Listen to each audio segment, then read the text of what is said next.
अस्सलाम वालेकुम नाज़रीन, आप देख रहे हैं उर्दू पॉइंट और मैं हूं ब्रिस्बेन ऑस्ट्रेलिया से आपका होस्ट खालिद भट्टी।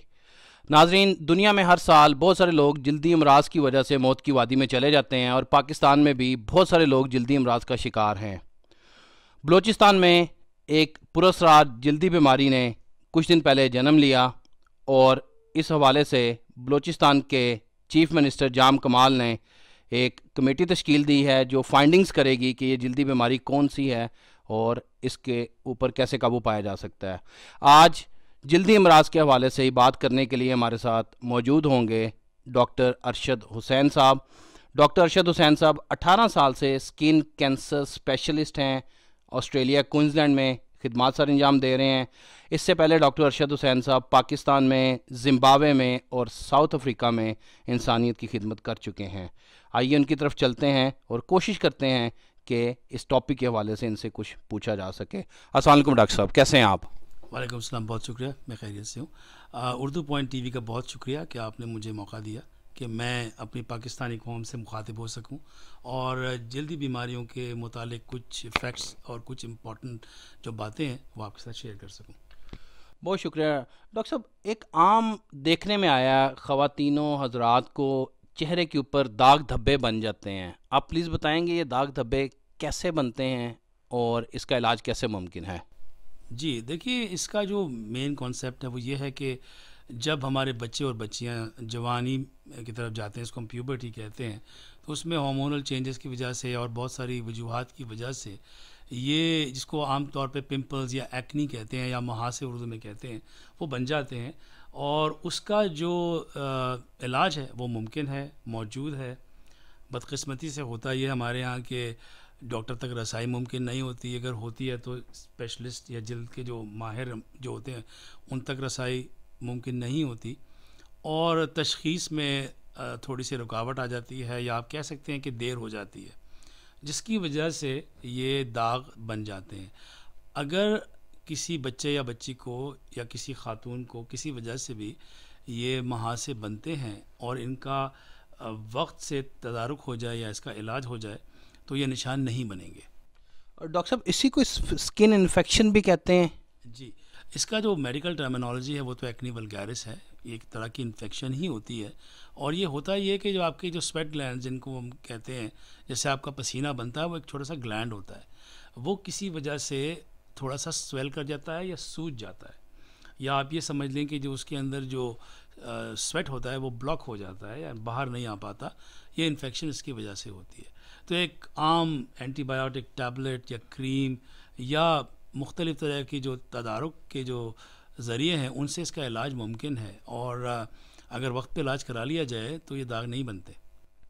अच्छा डॉक्टर साहब, एक्जिमा एक बीमारी है, बताएंगे प्लीज़ एक्जिमा क्या है, किस तरह से इससे बचा जा सकता है? हमारे सुनने वाले अगर इसमें स्किन स्पेशलिस्ट से डॉक्टर हजरात मौजूद हैं तो वो आपको ये कहेंगे कि एक्जिमा पे बात करना ऐसा ही है कि जैसे आप समंदर को कूज़े में बंद करना चाह रहे हैं। ये एक बहुत ही बड़ा टॉपिक है। तो मैं जितनी जल्दी हो सके और जितनी आसानी से अगर मैं अपने नाजरीन को ये बात समझा सकूँ कि एक्जिमा एक तरह की एलर्जी है। जिस तरह दमे की जो बीमारी होती है वो सांस की जो हमारे जो नालियाँ होती हैं उसकी एलर्जी है, तो इसी तरह एक्जिमा भी एक तरह की एलर्जी है।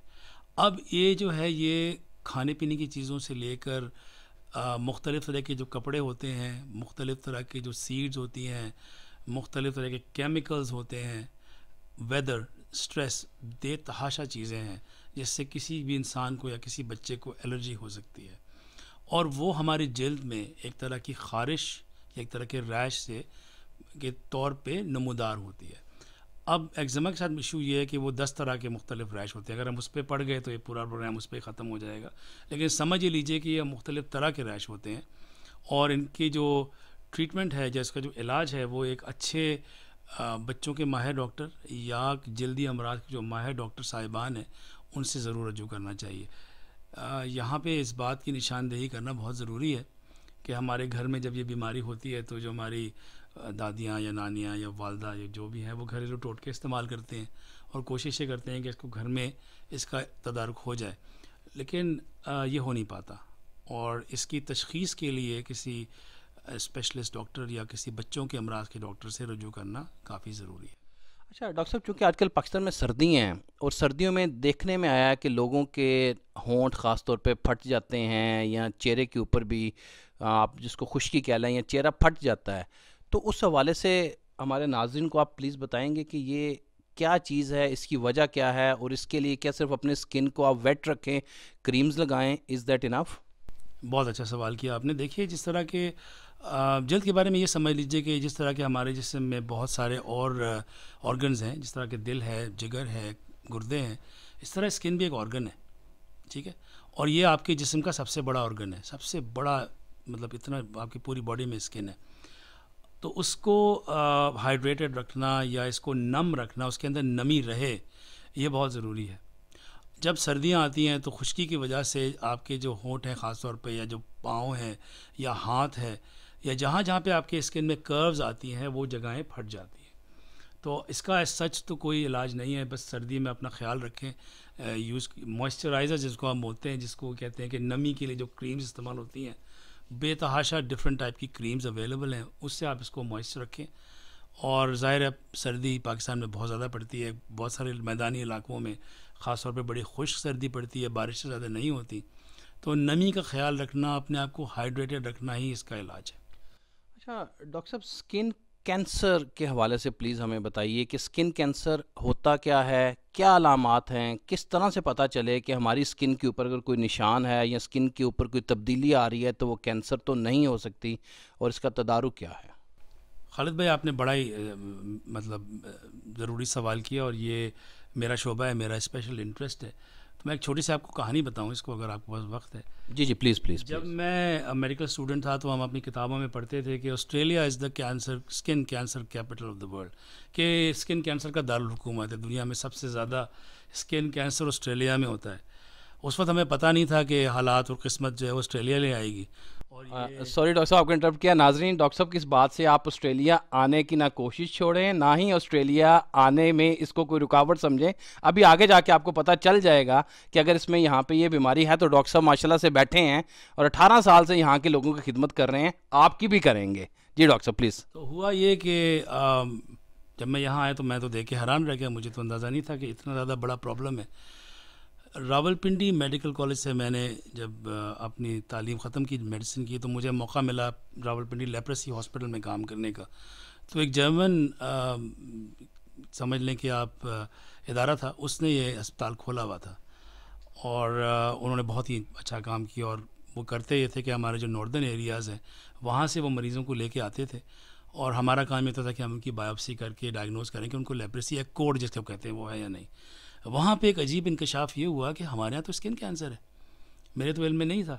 मैंने ये देखा कि वहाँ पे जो हमारे जो सर्द इलाके हैं, स्वात, चित्राल, गिलगित, हुंजा, स्कर्दू, मरी और इस तरह के जो इलाके, वहाँ से लोग लाए जाते थे ये समझ के कि शायद उनको कोढ़ का मर्ज़ लाहक हो गया है। और कोढ़ जो है वो डायग्नोज होता है स्किन बायोप्सी से। डॉक्टर साहब, कोड़ जैसे पंजाबी में कहते हैं कोड़ पै गया है, आप उसके उस कोड़ की बात कर रहे हाँ हैं? जी बिल्कुल, वो हमारे पाकिस्तान के जो नॉर्दर्न इलाके वहाँ बहुत कॉमन है। अब तो खैर काफ़ी काबू पा लिया गया है, काफ़ी बेहतर हालात हैं। लेटेस्ट फिगर्स मेरे पास नहीं है, लेकिन मुझे ये मालूम है कि काफ़ी हालात में सुधार आया है। लेकिन ये है कि जब वो डायग्नोज ऐसे होता था कि हमें बायोप्सी करनी पड़ती थी, तो जब हमने बायोप्सी ली तो हमें पता चला कि अच्छा है, तो स्किन कैंसर भी यहाँ पर अवेलेबल है और यहाँ पर है। तो कहने का मतलब ये है कि ऑस्ट्रेलिया तो चाहे यहाँ पे तो एक समंदर है स्किन कैंसर का, और पाकिस्तान में भी ये चीज़ अवेलेबल है। मैं अपने सुनने वालों की खिदमत में जल्दी से ये बता दूं कि स्किन कैंसर का ताल्लुक जो है मेनली सूरज को कहा जाता है। जो लोग ज़्यादा आउटडोर लाइफ या बहुत ज़्यादा समंदर में किसी लहरों से खेलते हैं या ऐसा काम करते हैं जिसमें उन्हें घर से बाहर रहना पड़ता है, तो उनकी स्किन जो है वो मुसलसल डैमेज होती रहती है। और स्किन की जो खली है, जिनको हम सेल्स बोलते हैं, उनमें कुछ ऐसी चेंजेस आ जाती हैं जो कैंसर बनाती हैं। दो तरह के कैंसर्स में हम इसको डिवाइड करते हैं। एक को हम कहते हैं मेलानोमा, जो कि इंतहाई ख़तरनाक कैंसर है और जानलेवा है। ऑस्ट्रेलिया में इसकी तादाद दुनिया में सबसे ज़्यादा है। दुनिया में इस वक्त सबसे ज़्यादा मेलानोमा न्यूजीलैंड में होता है। लास्ट ईयर के जो फिगर्स आए उन्होंने में ओवरटेक कर लिया। उसके बाद ऑस्ट्रेलिया में होता है, उसके बाद ऑस्ट्रिया और अमेरिका के कुछ जगहों पे स्किन कैंसर ज़्यादा है। दूसरा जो कैंसर है उसको हम कहते हैं नॉन मेलानोटिक कैंसर्स। ये उन लोगों में होता है जो सूरज में ज़्यादा टाइम गुजारते हैं। मेलानोमा किसी को भी हो सकता है, लेकिन जो सफ़ेद जल्द रखने वाले, जिनकी बहुत लाइट स्किन होती है, वो लोग, और वो लोग जो कि बहुत ज़्यादा समंदर के लहरों से खेलते हैं या सूरज के साथ एक्सपोज होते हैं, उनमें ये हो सकता है। तो यहाँ पे जो हमारा काम है, हम लोग यहाँ पे स्क्रीनिंग करते हैं, कोशिश करते हैं कि कैंसर जो है वो बहुत ही अर्ली, बहुत ही जल्दी से उसका तयन हो जाए और उसका इलाज शुरू हो जाए। लेकिन पाकिस्तान की हद तक भी बिल्कुल यही प्रिंसिपल्स हैं। एक खुशखबरी ये है कि जो डार्क स्किन लोग, जिस तरह के हम लोग हैं, नेचर ने और अल्लाह ताला ने हमें प्रोटेक्ट किया हुआ है। हमारे अंदर मेलानिन की तादाद ज़रा ज़्यादा है, जिसकी वजह से हमारा रंग ज़रा गंदमी सा या ऑलिव या भूरा आप कह लें वो हो जाता है। इन लोगों में मेलानोमा की जो चांसेस है, जो शरह है, बहुत कम है। लेकिन खौफनाक बात यह है कि अगर हमारे जैसे जल्द के किसी आदमी को मेलानोमा हो जाए तो वो बहुत ही ख़तरनाक होता है। उसकी तशख़ीस और उसका इलाज बहुत जल्दी होना चाहिए।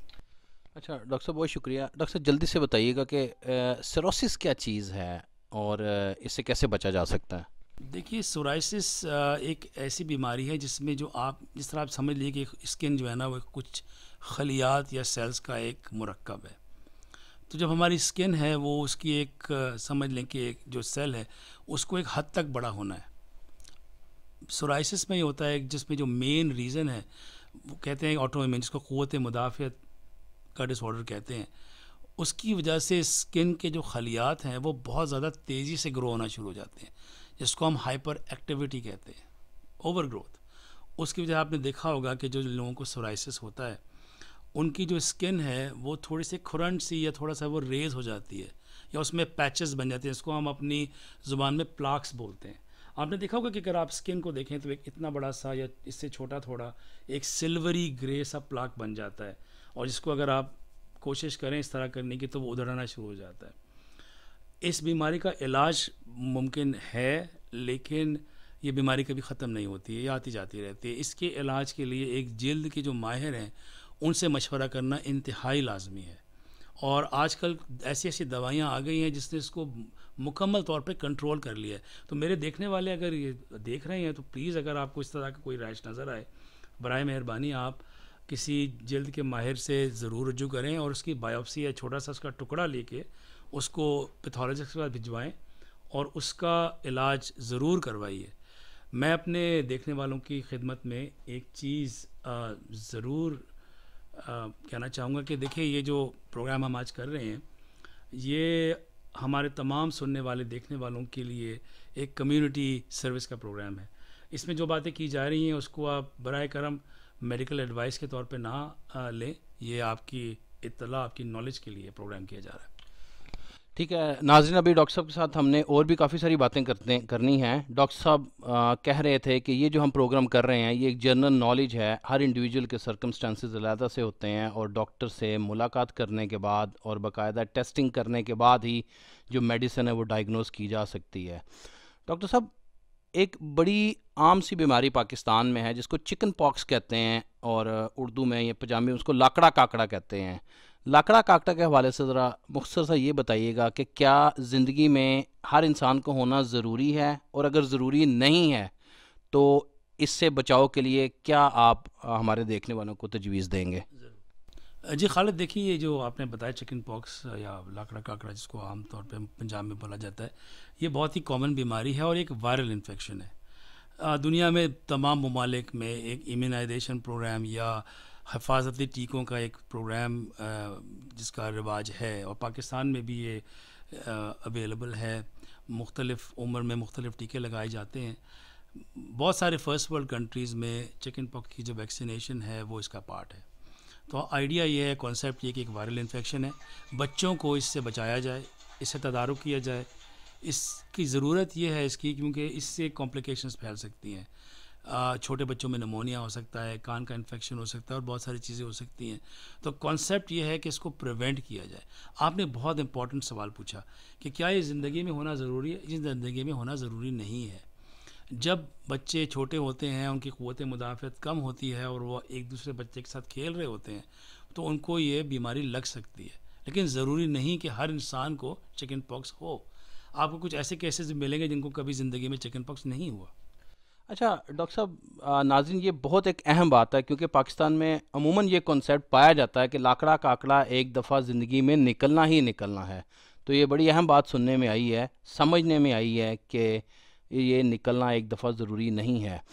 डॉक्टर साहब ये बताइएगा प्लीज़ कि फुलबेरी के जो निशान छोड़ जाती है चेहरे के ऊपर, ये फुलबेरी अगर किसी को हो जाए तो क्या इसका ट्रीटमेंट मुमकिन है? जी बिल्कुल खालिद भाई, आजकल टेक्नोलॉजी ने आकर तो हर चीज़ मुमकिन कर दी है। फुलबेरी एक बड़ी इंटरेस्टिंग बीमारी है, जिस तरह के हम अभी बहुत सारी चीज़ें हमने डिस्कस की, तो ये वो बीमारियां हैं जो इन्फेक्शन से रिलेटेड हैं या सूरज से रिलेटेड हैं। फुलबेरी ये वो बीमारी है जिस तरह हमने जिक्र किया कि हमारी बॉडी में एक पिगमेंट होता है जिसको मेलानिन कहते हैं, और इसमें क्या होता है कि मेलानिन की कमी हो जाती है। तो आपने देखा होगा कि सफ़ेद से बड़े बड़े पैचेस कहीं पे भी जिस्म पे बन सकते हैं, जिसको हम डी पिगमेंटेशन कहते हैं, और वो अगर बदकिस्मती से चेहरे पे आ जाएं तो वो बदनुमा दाग लगते हैं। और अनफॉर्चुनेटली हमारे मुल्क में कुछ तालीम की कमी की वजह से इसको और बहुत सारी तरफ ले जाया जाता है, जैसे जिनका साया है या कोई और चीज़ हो गई है और काला जादू है और ये और वो है। होता सिंपली ये है कि डी पिगमेंटेशन या जो स्किन की जो पिगमेंट्स हैं वो गायब हो जाते हैं। आजकल इसकी जो ट्रीटमेंट है वो अवेलेबल है। अगेन इसके लिए कॉस्मेटिक सर्जन, कॉस्मेटिक डॉक्टर या किसी जल्द के जो माहिर हैं, माहिर अमराज जल्द, उनसे अगर आप रुजू करें तो इसकी ट्रीटमेंट जो है वो की जा सकती है। डॉक्टर अरशद हुसैन साहब, आपका बहुत शुक्रिया। Thank you so much for giving the time to Urdu Point. नाजरीन, उम्मीद करते हैं कि आज के प्रोग्राम से आपको काफ़ी इन्फॉर्मेशन मिली होगी, काफ़ी मालूमात मिली होंगी। अपने होस्ट खालिद भट्टी को और doctor Arshad Hussain skin cancer specialist को ब्रिस्बेन ऑस्ट्रेलिया से इजाज़त दें। अल्लाह हाफिज़ व नासिर।